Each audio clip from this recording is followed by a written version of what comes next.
My fellow black and brown people, of all shapes, sizes, and shades, of all cultures, backgrounds, and traditions. This is for you. No, this is for us. From the time I was born, my parents have taught me to see the beauty in my skin and my history, to be proud of where I come from, and know our story did not just start here. As the great Dr. Frances Cress Welsing once said, I will not rest until Black children are taught to love themselves as themselves. Well, this is my lesson to you.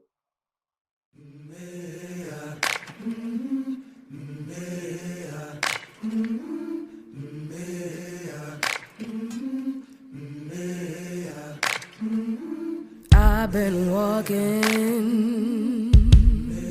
with my face turned to the sun.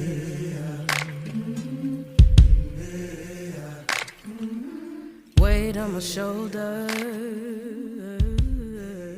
a bullet in my gun. One word I would use to describe my Black experience would be monumental, because everything that we have, and when I say we, I mean everybody, not just Black people, we wouldn't have it if it wasn't for us. We're beautiful, we're amazing, we're creative, we're smart, all of the above. So I mean, it's monumental. I do what I can when I can, while I can for my people. All right, one word to describe my Black experience would be remarkable. It's just getting started, but I know it's going to be a good ride. I'm going to enjoy the ride that I'm going to take. Going to a brand new home, far across the river. Can you hear freedom calling, calling me to answer? Gonna keep on keeping on. I can feel it in my bones.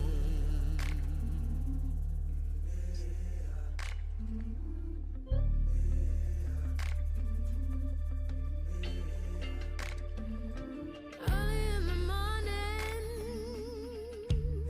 before the sun begins to shine.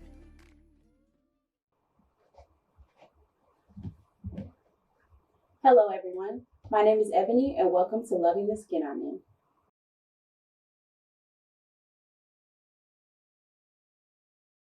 I believe a combination of things have brought me to this moment. The way I was raised, school, and just overall life experiences. As long as I can remember, I've always been proud to be African American. Even the term is something to have no shame in. African, paying respects to our ancestors, and American, honoring those lives sacrificed and contributions made by Black and brown people to give us the world we see today. I believe this pride and understanding came from my parents. But when I transitioned to school, I noticed a lack of pride in my Black and brown peers when it came to our history. But our history is our power, and it seemed they didn't want to tap in. I also noticed a disconnect between the African and African American students. It was sad to see, and I knew I wanted to create something for the younger people after me who didn't have the same access to knowledge and history, or even adults who were taught that because we are who we are not enough. As I kept getting older, I became more curious about history, specifically Black history. I minored in African American Studies in college, and my professor, Dr. Jameson, was one of the most influential people in my college career, if not my life. He encouraged me to ask the hard questions, expanded my knowledge and worldview, and helped me to see that we are all connected through the African diaspora, which can be seen amongst Black and brown cultures all over the world. And finally, my mentor, Ms. Sharifa, from day one encouraged me to seek out my roots, to learn and embrace as many parts of them as I can, and to wear them proudly. Unfortunately, many Black and brown people are unable to trace their roots, causing some to believe that our story started here. I encourage you to dig a little deeper. Knowing who you are and where you come from allows you to love the skin you're in even more. On this journey, my peers and I will be highlighting our favorite parts of being Black and brown, personal experiences and knowledge we gained along the way, history, culture, and words of wisdom to inspire you all to love the skin you're in and be proud of who you are. This brother here, myself, all of us were born with our hair like this, and we just wear it like this because it's natural, because the reason for it, you might say, is like a new awareness among Black people that their own natural appearance, physical appearance is beautiful and it's pleasing to them. for so many years, we were told that only white people were beautiful. Only straight hair, light eyes, light skin was beautiful. And so black women would try everything they could, straighten their hair, lighten their skin to look as much like white women. But this has changed because black people are aware, and white people are aware of it too, because white people now want natural wigs. They want wigs like this. Dig it? Isn't it beautiful? All right. Black is beautiful. Green hood! Said I want it free. Green hood! The great Kathleen Cleaver brings us to the first stop on our journey, to embrace the parts of us that are authentically us. Understanding that what is given to us naturally is more than enough. All of these bold, beautiful features that we are taught to cover up or change are actually what make us so special. By being ourselves, our influence has reached all over the world and infiltrated many cultures and customs everywhere. The first thing that comes to mind when I think of Black and brown people is diversity. Our skin, hair, features, creativeness, and capabilities are unable to be measured. The way we continuously take the hands we are dealt and adapt to create something meaningful is outstanding. As Ms. Kathleen stated, it wasn't until European standards and rule began to invade the world that we started to question or dislike our authentic selves. This is when we see the disconnect between us and our culture.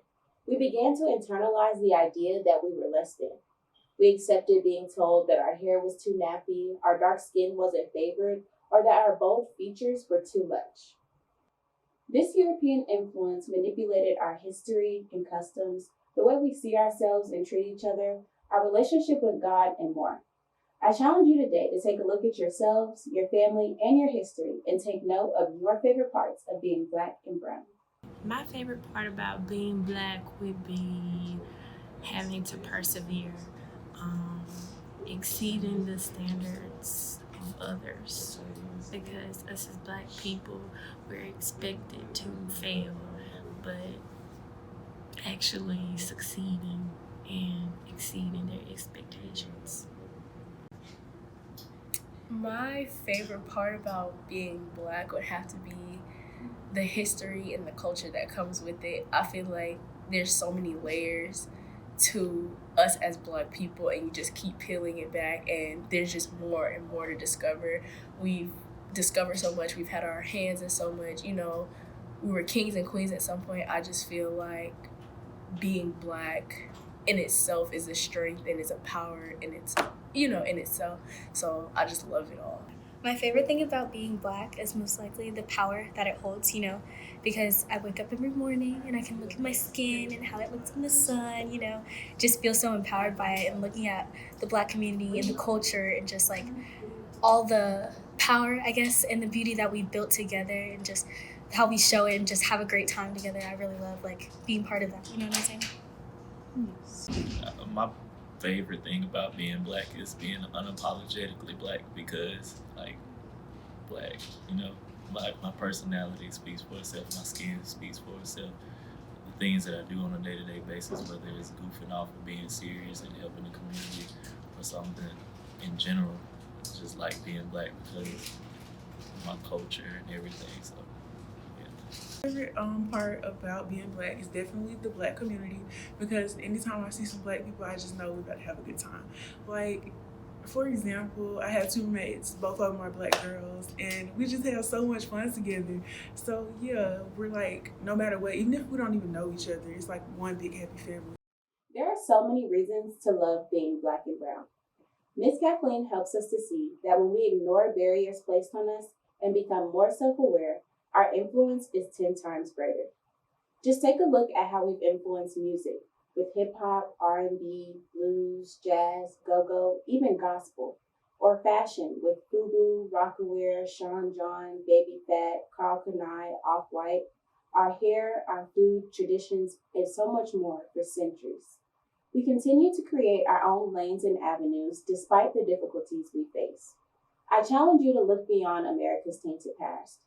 Before we were enslaved, there were Black and brown people in America, Africa, and all over the world. We were doctors, architects, kings, queens, businessmen and women, farmers, sailors, fishermen, and warriors. We come from rich land, soil, and history. Our Black is beautiful, and we should bask in it and teach our children to love and be proud of it. I encourage you to dive deep in your culture and use it along with what makes you uniquely you to tell stories, uplift, and change the world.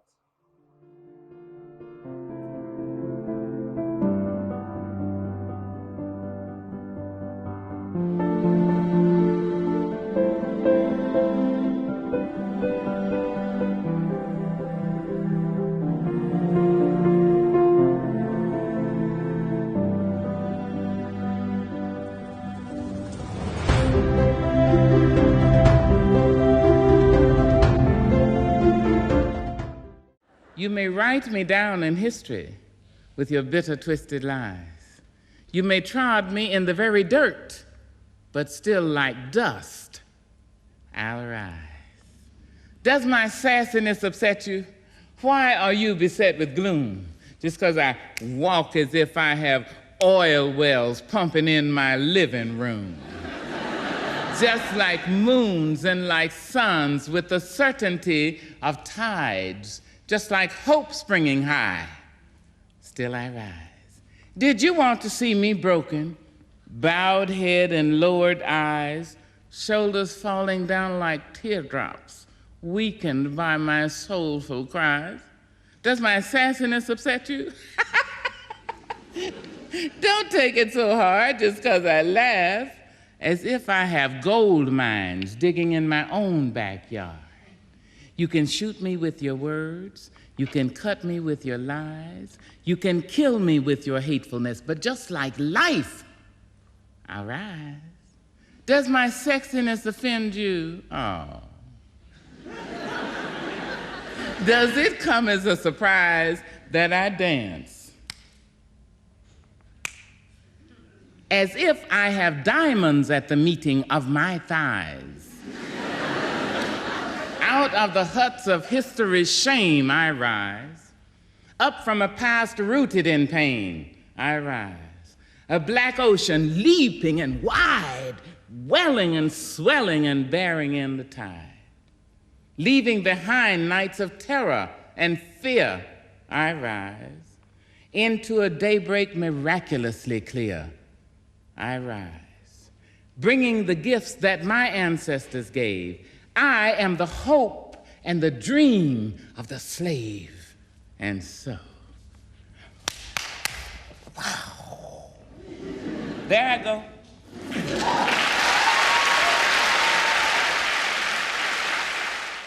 What better way to bring us to the next stop on our journey than the late, great Maya Angelou?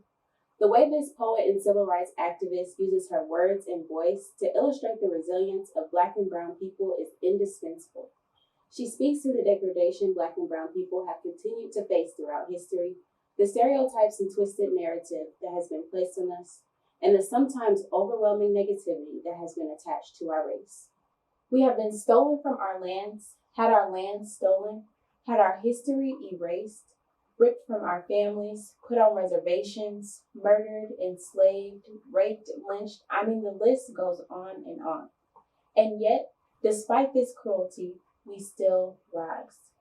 After all this horror, you would not believe that we are able to influence culture as strongly as we do, put out inventions that continue to change the world, and excel and achieve in the areas that we have. Ms. Angelou wants to stress to us that even though we are forced to be a part of a system designed to see us fail and put us down, we are beautifully and unbreakably made. An important lesson I've learned is to play every hand you are dealt like it's the one you wanted. For centuries, Black and brown men have been taught that their emotions make them weak, to have a hard shell at all times. Women taught to stay quiet and obey. We were made to believe that our opinions and lives didn't matter. Remembering that what doesn't kill us has only continued to make us stronger for years. And as Ms. Angelou stated, we can rise up and be in charge of our destiny. And finally, our last stop. Although Black and brown people are often given the short end of the stick, it is up to us to look inside ourselves and our community to be the change we want to see. Start by asking yourselves, what can we do to increase self-love in the Black and Brown community? How can we use our gifts that God has given us to change the lives of those around us? Remember that we do not need the approval of others to validate how special we truly are. First things first, we gotta learn to love ourselves, and then we have to learn to love each other. Like, because there's too many Black people bashing Black people and Black people killing Black people. Because at the end of the day, that's what they want us to do. So we have to appreciate who we are as individuals, and then appreciate others and uplift each other as a community, as a race. I think the best way we can increase self-love in the Black community is admitting that there is an issue amongst Black people with self-confidence and self-love. You know, there's different aspects that play into it between, like, you know, white people putting things onto Black people and just like the colorism that's within our community. So I think fixing that, talking about it, discussing it, and trying to like get outside that mindset of putting each other down, and rather, instead of doing that, building each other up will be good. For starters, self-love, I feel like you see self-love when you look at the people around you. And if you see your mom doesn't love herself, or if your father is treating your mother a certain way, or vice versa, if you see the people around you don't love themselves, then it's hard for you to even begin to understand what love is and what it looks like to love yourself. So I feel like in order to increase it in the Black community, we need to start with loving one another the way we really should, and we need to start with teaching the younger generations coming up to love themselves unconditionally, and that, you know, it doesn't really matter what you look like, it doesn't matter what you've seen, you should love yourself regardless, you should love your skin, you should love every feature of yourself. It starts with acceptance. If we don't accept all types of Black people, then we can't start to love ourselves, because we, as Black people, we're used to one kind of Black person and that's all, but that's not who we are. We need to be more inclusive of one another there, whether it's your religion, whether it's your sexuality, your skin tone, whatever it is, we have to accept one another in order to love ourselves. Honestly, just support each other, because we are quick to support everyone else except our friends, not as much with our friends. So honestly, if we just support each other and just be compassionate towards one another, we can just spread love, and then it'll just spread like wildfire. I'm going to teach my kids to love themselves unapologetically and not really listen to what anyone else says, and that they're beautiful the way they are and they don't have to change for other people, that they can express themselves however they want to, and being Black is a gift and it shouldn't be seen as a curse. Looking inside yourselves, your history, and your families, loving yourself and understanding who you are and where you come from gives you all the strength you need. Use the power of our ancestors and the stories that came before us to fuel and encourage you to keep on fighting. We were all thrown into a fight we did not sign up for. Let us band together to rise above and create paths that our children and our children's children can thrive in and be proud of. My name is Eboni Winston, and I pray this lesson to you has motivated and inspired you to love the skin you are in. Bye, everyone. I love the skin I'm in. I love the skin I'm in. I love the skin I'm in. I love the skin I'm in. I love the skin I'm in unconditionally. I love the skin I'm in. I love the skin I'm in.